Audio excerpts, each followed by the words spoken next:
মিফতাহুদ আলী সাআদার মধ্যে শয়তানের কাছে সবচেয়ে প্রিয় পাপ হলো কি? বিদাত। বিদাত, কারণ বিদাতকারী বিদাত করে জান্নাতের আশায় এর ভাগ্যে আর কোনদিন তওবা জুটে না। অন্যান্য পাপ, চুরি, ডাকাতি, খুন খারাপি, শয়তানি, বাটপারি যা কিছু করে মানুষ এক সময় হয়তো ভাবে, অনেক মানুষ হয়তো সারা জীবন কিছু করার পরে শেষ বয়সে গিয়ে ভাবে, হজ করে উমরা করে সে তওবা করে চেষ্টা করে কিভাবে, অনেকে অনেক প্রশ্ন করে ব্যাকুল হয়ে, শেখ এই করেছি ওই করেছি, এখন বাঁচার কি উপায়, কেমনে বাঁচবো, কারণ বুঝি এই পাপগুলি আমি করেছি। কিন্তু বেদাতি কখনই ভাববে না আমি অন্যায় করেছি, ও তো ভাববে আমি জান্নাতের জন্য করেছি। সে যে শয়তানের সবচেয়ে বড় শিষ্য, কিন্তু ও তো ভাবছে ও সবচেয়ে কি মাহবুবে খোদা বলে ওরে ওরা, আশেক ইলাহি বলে ওরা, আশেক রাসূল বলে ওরা। ও কখনই তার ভাগ্যে জুটে না।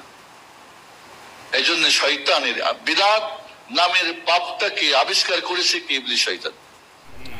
ইবলিস শয়তানের প্রিয় সবচেয়ে গুরুত্বপূর্ণ একটা ভাষণ শুনেন, একটা ওয়াজ তার, আহলাকতু বনি আদম বিয-যুনুব, বনি আদমকে পাপ করে আমি ধ্বংস করি, ফাআলাকুনি বিত-তাওবাতি ওয়াল ইস্তিগফার, বনি আদম আমাকে ধ্বংস করে তওবা ইস্তিগফার করে।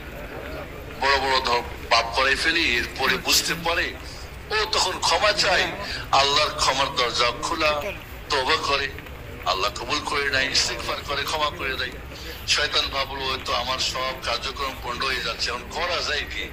শয়তান তো তাওরাত, ইনজিল, জবুর আর সুফি ইব্রাহিম, মুসা আর কোরআন সবকিছু জ্ঞান রাখে।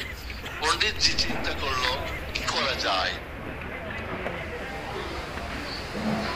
এই যত বাতিলের গডফাদার চিন্তা করে বের করলো, ফাবাসাসতু লাহুমুল বিদআ, তাদের জন্য কি করলাম, নতুন একটা পাপ আবিষ্কার করে দিলাম, সেটা হলো কি বিদআত। কারণ বিদাত করার পরে কি আর ভাববে না আমি অন্যায় করেছি বলবে।